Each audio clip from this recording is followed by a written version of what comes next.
Hello, Algebra 2 classes again, or maybe for the first time if you were one of the classes yesterday. I guess I heard there were some technical difficulties, so you may not have got to watch the video, but hopefully you're figuring out how to solve those equations I gave you on that worksheet. Just want to add one new type of equation today. We're going to have to learn how to solve. It's absolute value. Hopefully you've heard of absolute value. I'll just start from the basics and work up to the equations you need to solve. You may have seen these bars before like this. Like that says the absolute value of 3. And if you know what that is equal to, you're awesome. Well, it's just 3. Or like the absolute value of negative 4 is 4. The absolute value of 2 is 2. The absolute value of negative 2 is 2. You could do this all day. You'll notice a pattern. All you do is make the number positive. Absolute value, you can think of it as just the distance from 0 on a number line. What I mean by that is, here's a number line. If I say the absolute value of 3, well, here's 3. The distance from 0 is 1, 2, 3 places. So the absolute value of 3 is 3. If I do the absolute value of negative 3, well, that's right here. Its distance from 0 is 1, 2, 3. Distance is always positive. So you get 3. So whatever the number is, make it positive. That's absolute value. That's probably all you know about it up until this point. Now we're going to start throwing variables in absolute value and solving some equations. Let's start with the most simple one. If you have the absolute value of x equals, say, 8. I could ask you solve this equation for x. Well, you might say it is already solved for x.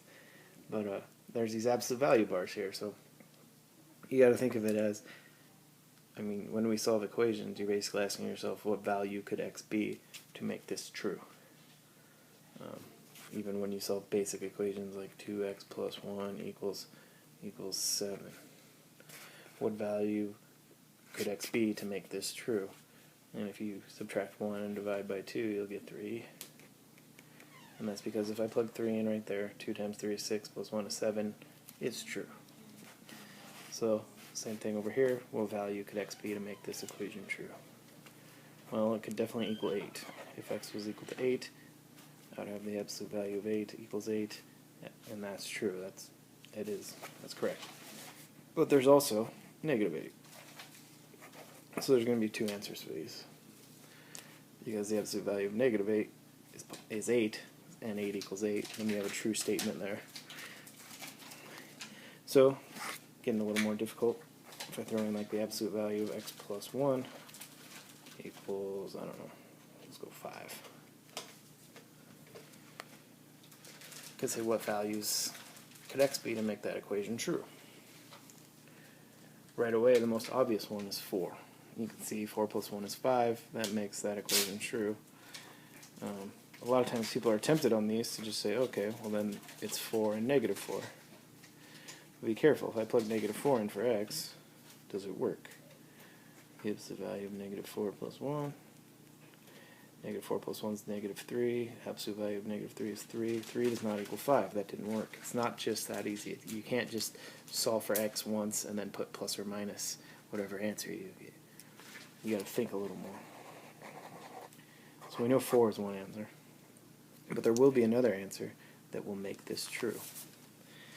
Now think about what happens here. You take whatever's inside these bars,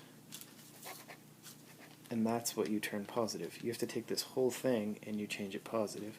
So if this whole thing inside of here, if x plus 1 were to equal positive 5, subtract 1, that's how I got my answer of 4. We know that one worked. Or if this whole thing is under here, if there was a negative 5 inside these bars, wouldn't that be turned to positive 5 and then I would have a true statement? So what I can do then is just say, well, if x plus 1, if this stuff inside of here is equal to negative 5, I know that this will be true. So I subtract 1, I get x equals negative 6. Oops, there we go. So x is negative 6. Well, there's my other answer. If I plug it back in, negative 6 plus 1 is negative 5. The absolute value of negative 5 is 5. Boom, I got a true statement. So I have x equals 4 and negative 6. Long story short, you just basically have to get it down to where you have the absolute value portion of your equation by itself, and then set whatever's inside the bars equal to the positive or negative of the other side in words that may not make sense. Here's another example. I'll build on it a little bit, make it a little more tough. So 2 times the absolute value of x minus 3 equals, I don't know, let's go 12.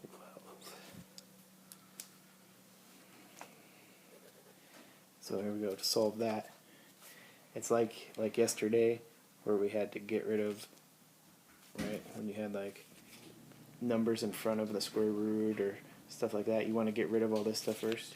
You want to get it down to where the absolute value is by itself first. So this means 2 times this stuff. Here, there's no ceiling. You could do distributive property if you want, but it's probably just as easy to divide by 2 on both sides. Get rid of that. So I have the absolute value of x minus 3 equals 6. Once you have the absolute value by itself, all you do, set the stuff inside equal to positive 6 and negative 6. Kind of turns into 2 different equations you have to solve. And that's how you'll get your 2 answers.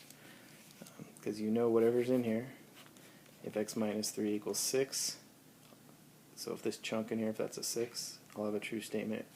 Or if the stuff inside is equal to negative 6, I'll take the absolute value of that and I'll have 6 and it'll be a true statement.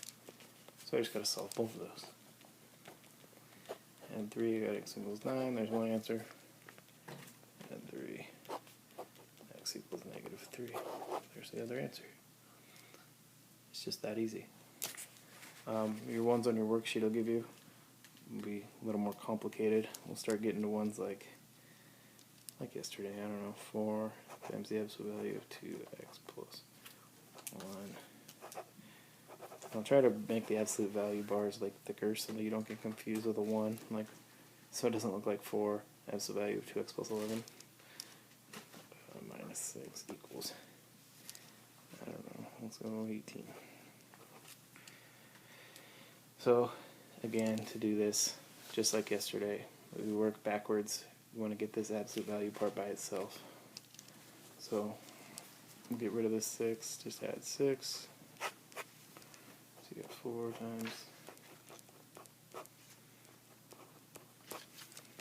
like that, divide by the 4, and have 6 again, 24 divided by 4 is 6, absolute value of 2x plus 1.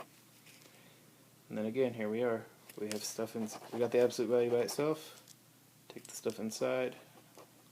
If that's equal to positive 6, this will be true. Or if that 2x plus 1 is equal to negative 6, this will be true. Solve each one.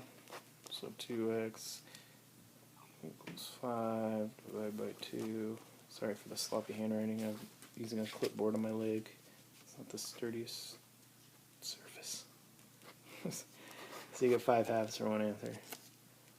And over here you're going to get 2x equals negative 7 divided by 2. Negative 7 halves.